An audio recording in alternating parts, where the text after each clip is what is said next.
Welcome to This Explainer. Today, we're going to peel back the layers of our physical world and reveal the completely hidden foundational structure of American real estate. Specifically, we're diving deep into the rich and, honestly, pretty dramatic history of land surveying in Alabama. You know, long before a single deed was ever signed, before a single town was platted, or the state even had a name, men actually walked the dangerous wilderness just to draw lines in the dirt. And those very lines, they would determine property, boundaries, and political power for generations to come. So let's kick things off with a pretty simple question about something so fundamental to our daily lives that most of us never even give it a second thought. If you own land right now, or maybe you plan to one day, how do you know exactly where your property ends?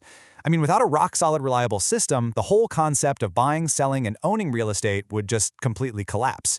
We literally rely on an invisible framework that was laid across the landscape over 2 centuries ago. Well, the answer to that question is the Public Land Survey System, or PLSS. It's this invisible, highly mathematical grid born out of the Land Ordinance of 1785, and it is the ultimate legal backbone that every single Alabama property deed rests upon today. Think about it.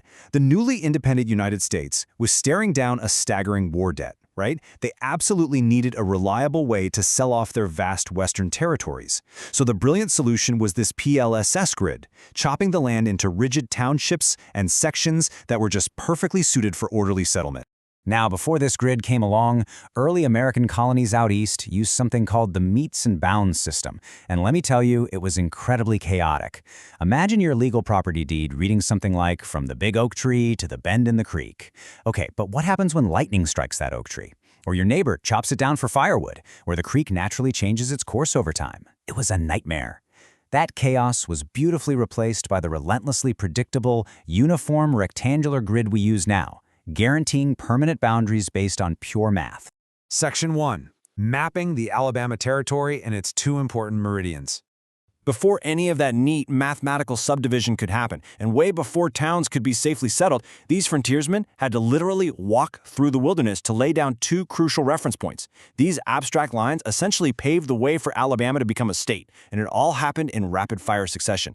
In 1805, they established the St. Stephen's Meridian in the south, which was anchored by this actual physical sandstone marker known as Ellicott Stone. Then, just 2 years later in 1807, they set up the Huntsville Meridian up north. To this day, every single township in Alabama is numbered directly from those 2 incredibly important starting points. 21 million acres. To put that into perspective, that is an absolutely massive amount of land. And the urgency to map it all absolutely skyrocketed right after the 1814 Treaty of Fort Jackson. That treaty basically forced the Creek Nation to cede this entire massive territory. So, suddenly, all this land was thrown open to settlement, and the federal government had a strict absolute mandate. They had to survey this immense acreage before even a single parcel could be legally sold to the public. Section 2. Speculators and settlers. The real frontier surveyors. The guys out there actually mapping this wilderness were incredibly complex characters, men like General John Coffey and Deputy Surveyor Thomas Freeman. Now, they weren't just technicians walking around holding compasses. They were highly connected men who fully understood that whoever controlled the survey lines essentially controlled the wealth of the land itself. Freeman, who was actually famous nationwide for his surveying precision, was out there walking his chains right past impatient squatters and early mills. And he reported back something pretty surprising to his bosses. Despite these folks being illegal intruders on government land, he called them, quote, quiet, peaceable, extremely industrious. They were already out there cultivating cotton, tobacco, and wheat, just desperately waiting for the chance to legally buy the land they were standing on. And here's where it gets really interesting. Freeman wasn't just mapping dirt, he was counting heads. He actually pulled double duty and conducted the 1809 census right alongside his surveying work. This raw data is wild because it shows us exactly what the frontier population looked like long before the official government land auctions even started in Nashville. Freeman documented over 2,000 white settlers and over 300 slaves already out there. So, having this dual role, it gave him unparalleled, totally exclusive knowledge of exactly who was where and, more importantly, which lands were the most valuable. So, what did he do with all that insider knowledge? Well, Freeman basically pulled off the 1800s equivalent of real estate insider trading. When that land finally went up for sale, he wasn't a farmer by any means, but his first-hand data let him swoop in and grab 35 sections of absolute prime property. We're talking 8,480 acres. He literally became the single largest land buyer at the auction. He used his position as the chief surveyor for a massive speculation play, perfectly legal back then, sure, but an incredibly lucrative advantage. Section 3. The 1827 Fire, a truly catastrophic loss. So, while that physical grid, cut into the forests, was designed to be permanent, the fragile paper records documenting all those original hard-fought lines?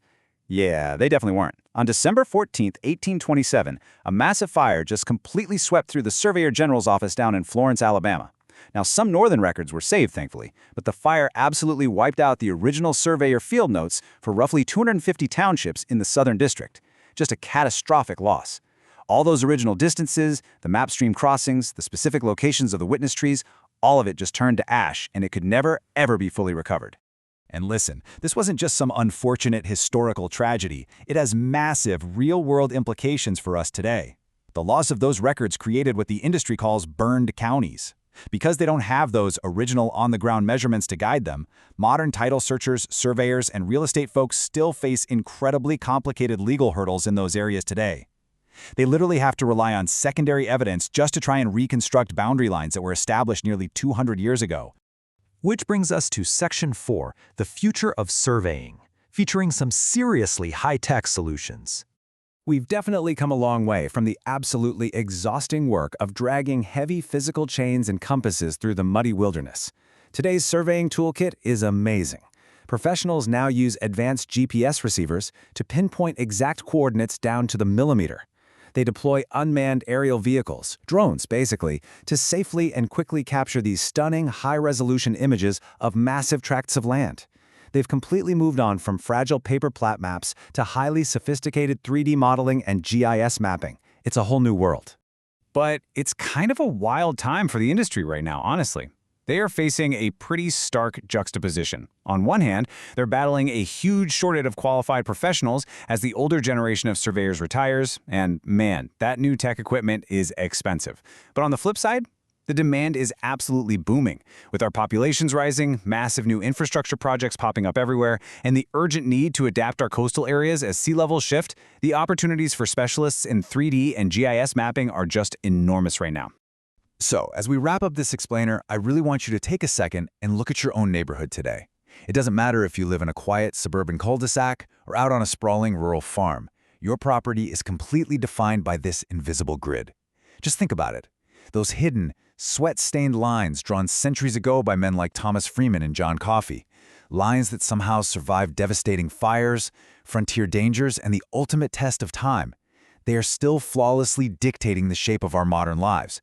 So whose historical footsteps are you literally living on top of within this invisible grid? It's a pretty fascinating piece of history right beneath our feet, isn't it?